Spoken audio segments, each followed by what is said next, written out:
நம்மளை சீரழிக்கிறாங்களே என்னம்மா அப்படின்னு. அண்ணே நாம மட்டும் ஹிந்தி படிச்சிருந்தா இன்னைக்கு தமிழ்நாடு இந்தியாவுக்குள்ள எப்படிங்க படிக்க விடாம பண்ணிட்டாங்களே. ஹிந்தி தெரியாதனால இங்க வந்து நான் கஷ்டப்பட வேண்டியது இருக்குது. ஒரு இங்கிலீஷ்காரங்க மேல வேலை பார்க்கிறேன். நீங்க சொன்னதானே எனக்கு ஞாபகம் வருது. என்னம்மா அன்னை மொழி காப்போம் அனைத்து மொழியும் கற்போம்னு சொன்னீங்க. அந்த எண்ணம் தானே எனக்கு ஞாபகம்.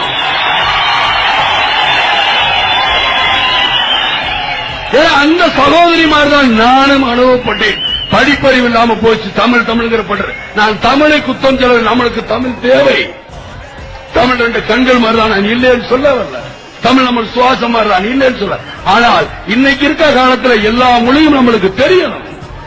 இன்னைக்கு டெல்லியில 2 லட்சம் தமிழர்கள் இருக்காங்க. பம்பாயில 5 லட்சம் தமிழர் இருக்காங்க. இங்க இருந்து படிச்சுட்டா போனாங்க இல்ல, அங்க போய் கத்துக்கிட்டாங்க. ஐயோ ஏதாவது ஹிந்தி பேசணுமே, நம்ம குடும்பத்தை காப்பாற்றணுமே, நம்ம தாய் தந்தையரை காப்பாற்றணுமே, நம்ம சகோதரியை காப்பாற்றணுமே. நம்மளை நம்பி அங்க மெட்ராஸ்ல இருப்பாங்களே, நம்மளை நம்பி திருப்பூர்ல இருப்பாங்களே, நம்மளை நம்பி கோயம்புத்தூர்ல இருப்பாங்களே, நம்மளை நம்பி மதுரையில இருப்பாங்க. எத்தனை தமிழ் இளைஞர்கள் தவிச்சு போய் அந்த ஆர்வத்தில் இந்திய கத்துக்கிட்டு உழைச்சு இதை போட்டுக்கிட்டு இருக்காங்க.